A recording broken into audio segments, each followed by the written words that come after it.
When I was a teenager, I asked my Persian mom for dating advice, and she said, "Don't be whore." And I applied that to everything in my life. Don't be whore. Today we're talking to Comedy Store regular, host of the Inappropriate Earl podcast, Earl Skakel. Thank you. Did I say it right? Skakel. Skakel. No one knows who I am anyway. I mean, nobody gets my name right either, so. What's your last name? Kashanchi. Oh. It's ethnic. It's too ethnic. Yeah, that's pretty ethnic. Yeah, right? Like, I have to, like, sound it out and, like, do charades so that people get it. What is it again? Jumanji? I mean, that's close. It's close. Right? Kashanchi. I should just change it to Jumanji because then people will get it right. So I heard you had a gangbang. Many moons ago. Ago. How was it? How do you even plan that? Well, I was in on the later stages of the planning process. My friends called me up about 4 a.m. and said, "Hey Earl, we got a live one." Now these friends are the people who got me into stand-up. They were all agents, managers, and they all said, "Get into comedy, you're funnier than any of our clients." And then I got into comedy and they all left the business, except for one. I won't mention his name. So they said, "Hey, we got a live one." And that meant get over to John's house ASAP. When you hear we've got a live one, you know that means it's a girl that wants to have sex with everyone. It means... or does that mean drugs? Because, like, live one could mean anything. No, I mean, with me it meant a girl who wants to have sex because I've never had a drug or drink in my life. Oh, alright, okay. And, which is why they had me around, because I was sober and I was a much bigger guy back then. Oh. So like, well, Earl can handle any trouble. You were like the DD. Yeah, oh, absolutely. Before Uber, you were... I was basically the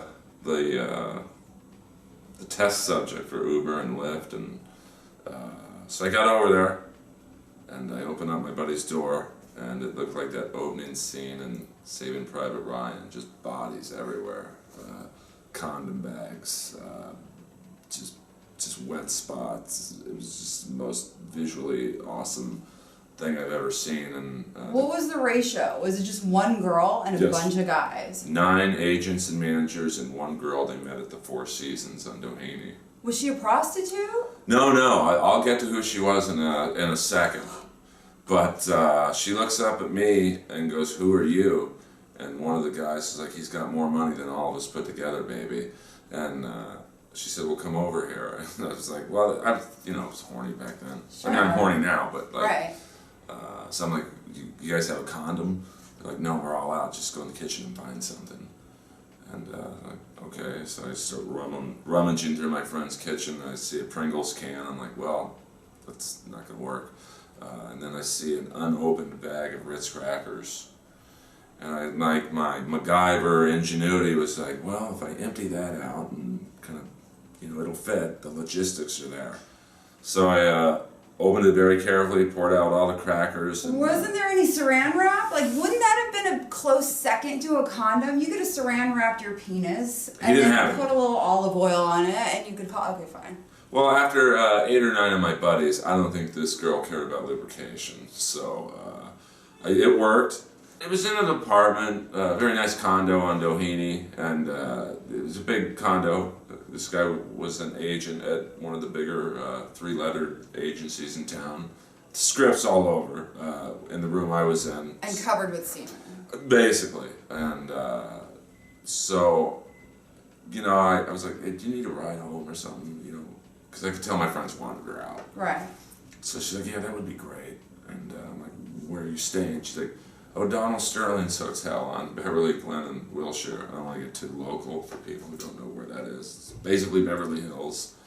So she puts on her underwear and puts on a jacket. That's all she has on is like underwear and a jacket. She gets in the car. Was it a thong or was it like? No, but it was pretty short. I mean, it's like a half thong. Shorts. Yeah, short shorts. Shoes? No. She was barefoot? Barefoot. In an underwear and a jacket. Jacket. In my car. And she's full of your friend's bodily fluids. And just to give you a visual of what she looked like, she was a very pretty, woman in her mid-30s. And she looked like Alice Cooper after like a 4th encore. Just makeup running, just hair out to there. And so we sit down in my car, and we're this close, and I know she had writing right here on the jacket, and it said Shelby Motors. Now I'm a big car buff, and anyone who knows Shelby knows that he created the Cobra Mustang, which is like a big thing in the car world. It's right, like yeah. the Ferrari of American cars. Sure. And I'm like, oh my God, you know Carol Shelby? She's like, no, that's my husband. That's amazing. Okay, so going back. So then you're in the car with her. I'm in the car with her. I take her to the hotel, Sterling Plaza, and she says, do you want to come up? Like, this girl's sexual appetite was unbelievable. Like, she had just had sex for, 6 or 7 hours, and she wanted more.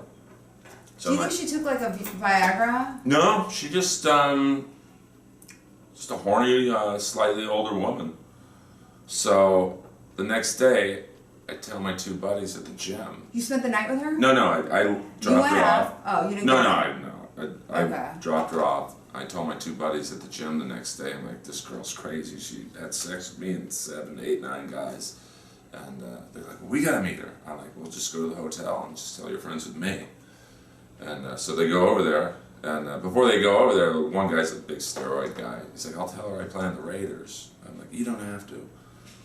Just go over there. And the little guy, his friend was like, I'll tell her I produced Michael Jackson's albums. I'm like, you don't really have to tell her anything, just go over there. So they go over there, and about 2 days later they call me. I'm like, hey, how was it? They're like, we're still here. Oh my God. So then my other buddy finds out about it. Oh my, she's like the gift that keeps on giving. Oh, she's unbelievable. This is insane. So he's like, I'll take her to dinner and play pool with her. I'm like, you don't have to. You really don't. You just have to go over there.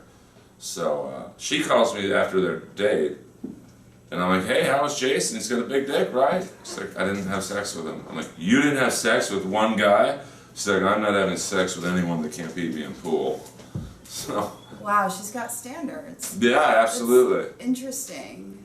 Well, I mean, all you have to do is breathe and let her win at pool.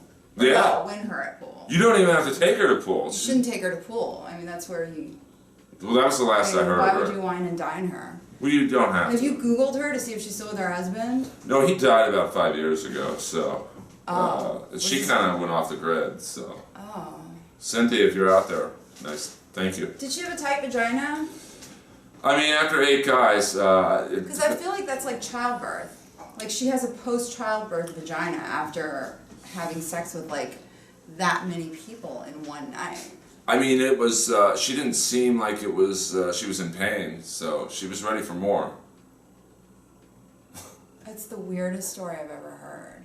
Well, I had a weird group of friends. I mean, they... Yeah, obviously, I know. You know, it's like that song by the Dog Pound. It ain't no fun if the homies can't get none. Well, the homies got a lot that night. They sure did.